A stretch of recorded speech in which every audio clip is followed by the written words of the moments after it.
Today's topic is unmasking and awakening when you can't be who you once were. Can anybody relate to that? I'm seeing some some chuckles, some smiles, some eye rolls. I'm feeling them.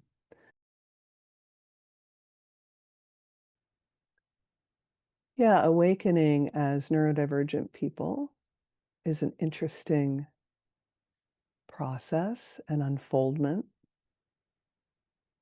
because as you may know, unmasking is a term that refers to the loosening and the dissolving of these adaptive strategies we've used to pretty much cover up the fact that either we don't get what's going on, or we're doing something different, or we're uncomfortable when everybody around us seems to be okay with the stimulation in a setting, or making other people comfortable. So we adapt this neurotypical way of communicating or connecting.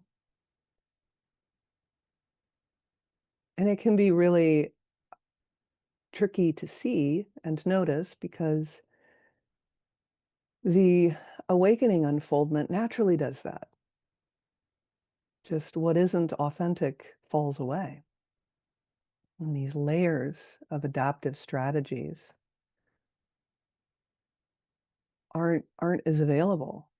Or there's a choice. It's like, oh yeah, I'm not going to do that's what I usually do in this situation. All right, I'm not doing it. And there may be discomfort at not doing it, or it may just feel neutral, like, wow, check that out. I'm not doing that thing that I always did at family dinners or when I meet a new person or get triggered by my partner or friend or mom.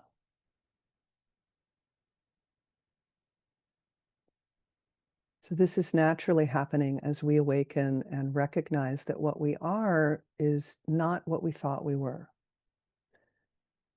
Everyone here understands, either at least intellectually or because of glimpses and openings. And I think all of you have had glimpses, openings, awakenings to what you are, to your true nature, that which is beyond the self structures. And I don't really, I rarely, I mean, maybe I do a little bit talk about no self, not self. You're not the self you think you are. But there are selfing structures that arise and dissolve as needed that are necessary. There's conditioning that arises that is helpful. Not all conditioning is unhelpful. The conditioning to flip off a driver when they cut you off in traffic, maybe that starts to lessen a little bit. But the conditioning of knowing how to ride a bike or drive a car or get on a bus and put your money in the slot or do your little payment card is conditioning. It's habit. We're living habit and history all the time. It's not fundamentally, it's not a problem, you know?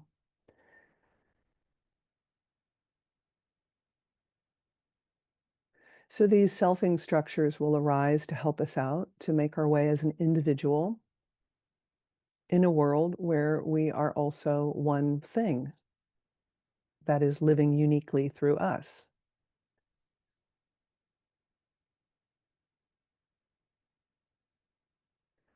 So this unmasking that usually begins to happen when we realize we're neurodivergent. And it can happen before awakening, after awakening, in the midst of awakening.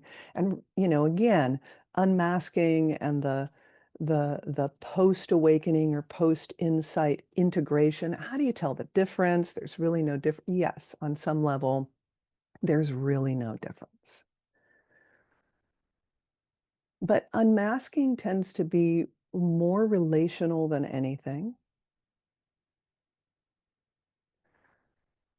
And we give ourselves real permission to just be odd or out of step with what other people are doing. And kind of that's okay to have certain needs, to have accommodations, to ask for accommodations.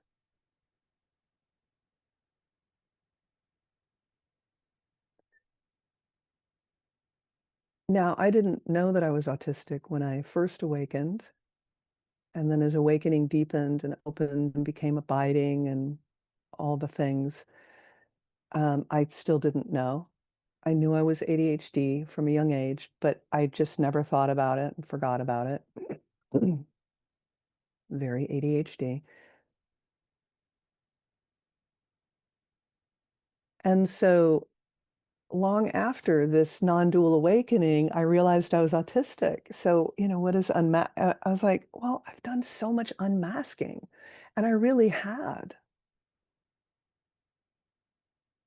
You can't be the person that you've been for others after an awakening, after a really after opening, after glimpsing, after seeing, after sensing.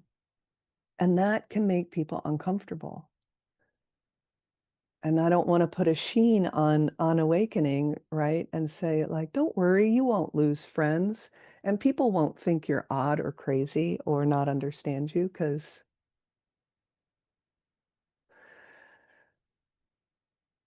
people fell away in my life, relationships that were not in alignment with what was unfolding naturally ebbed, naturally fell away. Especially the ones that were cemented like 20 years prior, 30 years prior, whatever it might be. I'm in my 50s, so that's the alarming amount of years there. But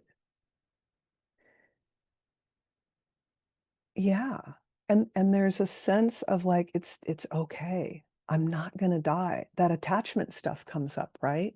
When we're very, very young, we have to attach to our primary caregiver, which is usually our mother. And the feeling is if we don't attach and stay attached, we will die. And so that will come up because we have these bodies and these energy fields. We're meant to stay alive. And existential grippings, holdings, adaptive strategies are some of the last to begin to unravel, which doesn't mean they don't start unraveling and softening long before, a big insight or something.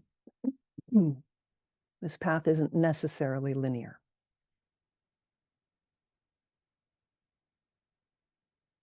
But after I realized that I was autistic and I could look back and see how a natural unmasking was already happening, for years, just a total permission because it's truth. It's truth, baby, or bust.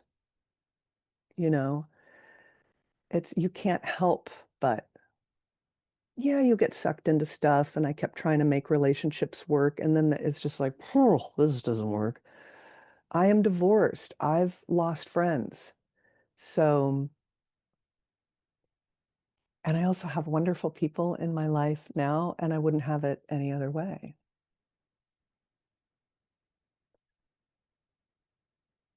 And so in recent years, realizing I'm autistic was like, huh, a couple of really close relationships fell away because they didn't, my energy felt different. There was something about me. Like, what is it about you? It was something very subtle that was falling away.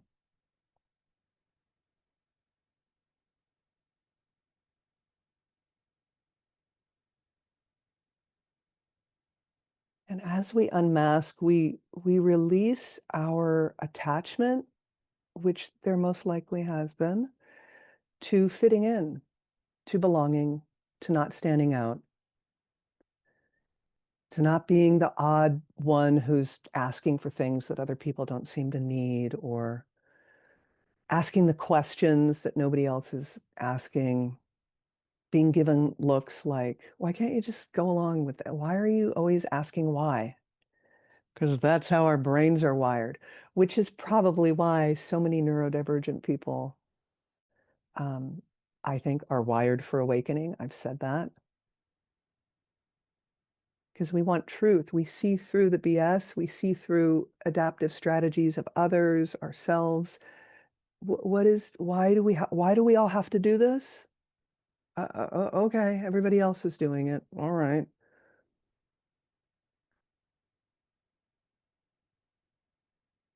And some people, you know, gosh, bless them, more power to them. I've met them who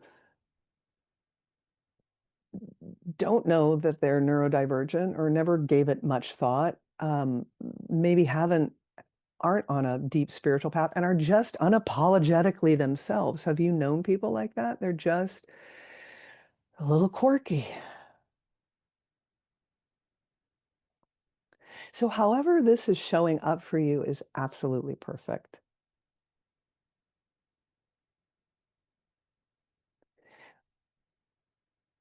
But there is a discomfort in not being what others want you to be.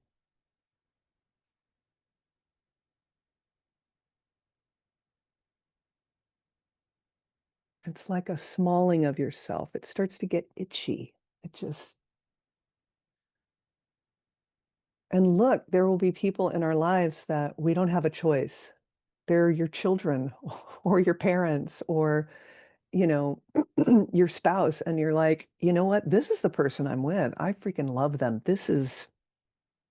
But gosh, this is uncomfortable as I unmask and navigate post-awakening terrain. I worked with somebody this past week whose family has been saying, I don't recognize you anymore, and they do not like it.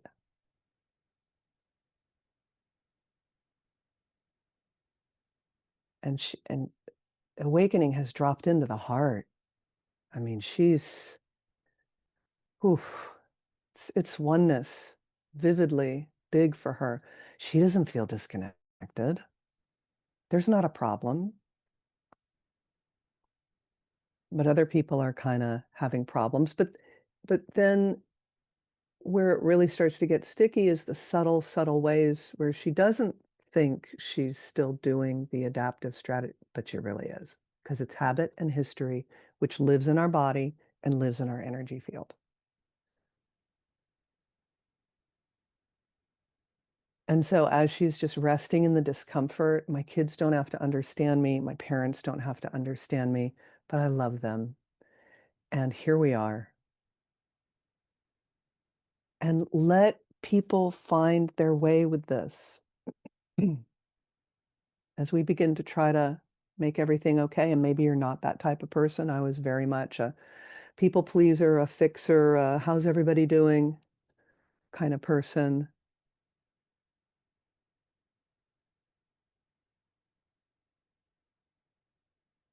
People are on their own journey, and we do them no favors by altering who we are in order to make them comfortable or in order to keep the connection, altering ourselves in ways that are harmful. Compromises? Yeah, right? Relationships. You really want to say the thing, but is it kind? Is it helpful? Is it wise? Maybe not. It's okay. We don't have to. But it's those harmful adaptive strategies that limit who we are, where these shame-based adaptive strategies.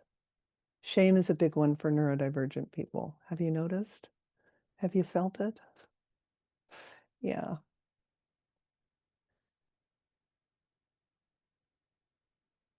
There's something wrong with me. Why can't I be like other people? Why can't I just do the thing? Why isn't this working? Why isn't my life working? Why can't I get the hang of this life thing? Almost every neurodivergent person I've spoken to is like, "Yeah, I've always wondered if there could be a manual about life." Like, what is going on? And I have been asked, "Hey, with an abiding awakening or with awakening and spirituality, don't your neurodivergent traits go away?" No. What?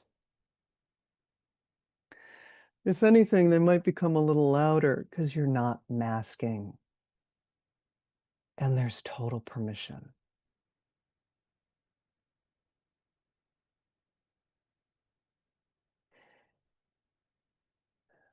Getting comfortable with other people being uncomfortable.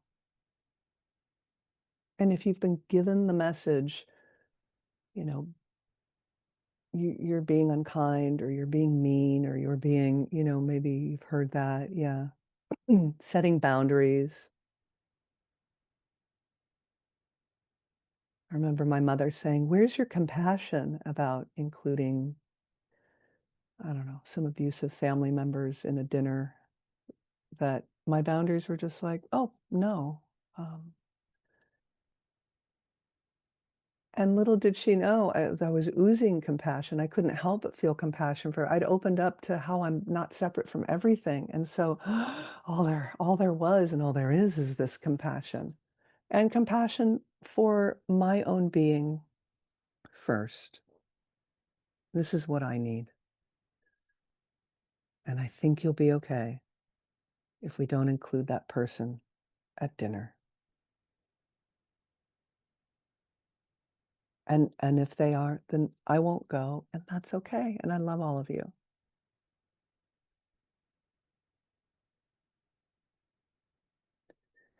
People in our life may associate authenticity and this blossoming kind of autonomy and uniqueness that starts to show up as threatening or about them. They'll take it personally, right?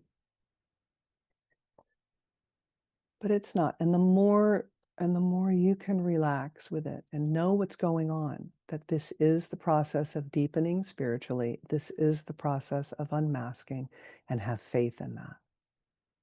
And rest back and down and into the seat of your being and trust in truth, truthing out everything in your life, saturating everything. And it takes time. Years from now, you'll find adaptive strategies that are falling away. Huh, I didn't even know I was still doing that, but it was very faint. Huh, until this body drops. We walk this razor's edge of this feels authentic and aligned. A little to this way, ooh, that's uncomfortable. A little to the right, ooh, right here. And it's just it's such it's a surrender to be on the razor's edge. Whereas years ago, I could like live a lot of my life or the entirety of a long-term monogamous relationship kind of tilting this way or that way.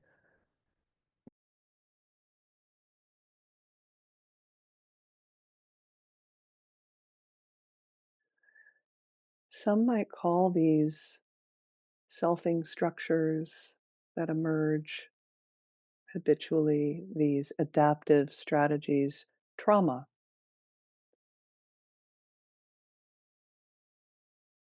And in a lot of ways, they are. There's research that shows that neurodivergent people carry trauma a bit more than other neurotypes.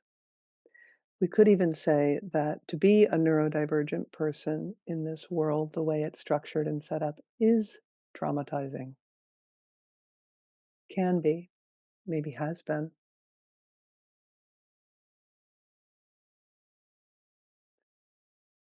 So even if we don't call it neurodivergent unmasking,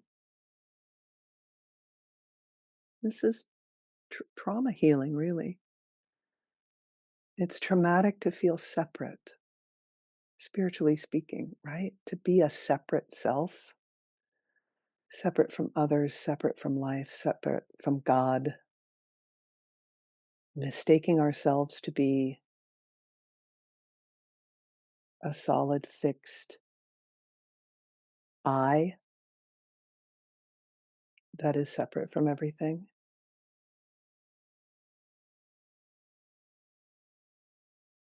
So it's trauma work to begin to open and awaken spiritually. Inherently, it is. It's healing. But trauma imprints remain in the body and the energy field. And so this is a gentle unraveling of that over time to attune to ourselves. What we're seeking is attunement. Attunement is healing. If you've ever been in the presence of a healer, teacher, mentor, counselor who let you just be as you are, that is healing. And to give that to ourselves, that is healing. And we begin to notice those that are attuned to us and have a sense of permission. And we begin to gravitate towards healthy bonds. So the relationships you had 10 years ago, you know, maybe not all relationships are going to be like that moving forward as we awaken, heal, and align. And it comes down to control, you may have noticed. With awakening, we can't help but surrender control over and over and over and over and over again. It's naturally happening. Maybe it's consciously happening in our practice, but whatever it is, we're surrendering control, surrendering doership of everything. And so this is just more of that when we're with people relationally, letting ourselves be as we are.